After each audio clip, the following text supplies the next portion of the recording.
Le réseau a vraiment fait évoluer ses pratiques. Et avant d'avoir fait évoluer ses pratiques, le réseau, je crois, a vraiment dit que c'est un chemin, le pouvoir d'agir, qui doit permettre de contribuer à ce qu'il y ait moins d'injustice, à ce qu'il y ait plus de justice sociale. Donc, et du coup, des tas de choses s'essayent un petit peu partout.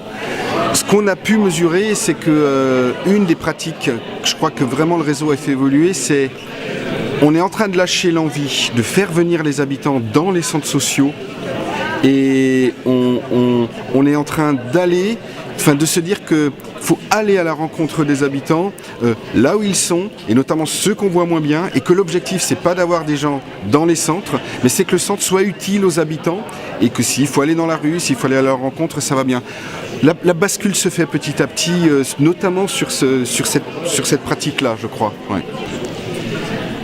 Alors, ce qui est marquant dans les pas réalisés, c'est qu'il y a eu une effervescence très forte dans l'envie de se former, l'envie de comprendre, l'envie d'interroger l'utilité.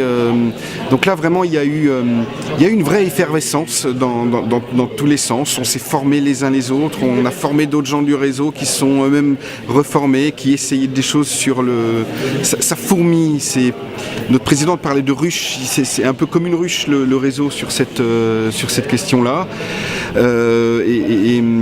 Voilà, je crois que les 4 jours qu'on a vécu là pendant l'escale, ils ont servi un peu de faire une photographie de comment cette ruche elle a produit des choses précises, mais en même temps notre réseau c'est 1200 centres sociaux, chacun singulier.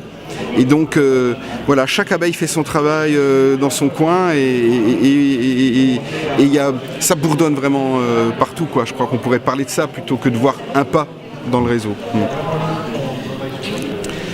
On a plusieurs enjeux, mais je crois que le principal enjeu que je retiens de ce qu'on a partagé, de ce qu'on partage là pendant ces 4 jours, c'est oui, on prend des risques.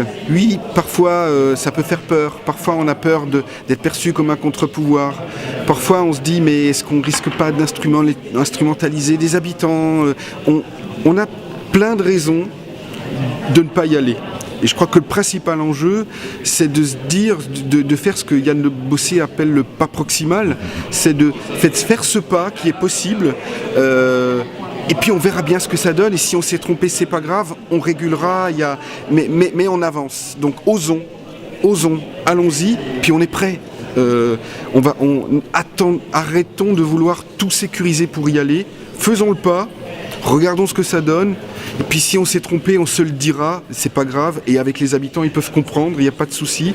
Puis ensuite faisons le pas d'après. Voilà, je crois que c'est ça, c'est osons faire ce premier pas, ce pas proximal dont parle Yann Le Bossé.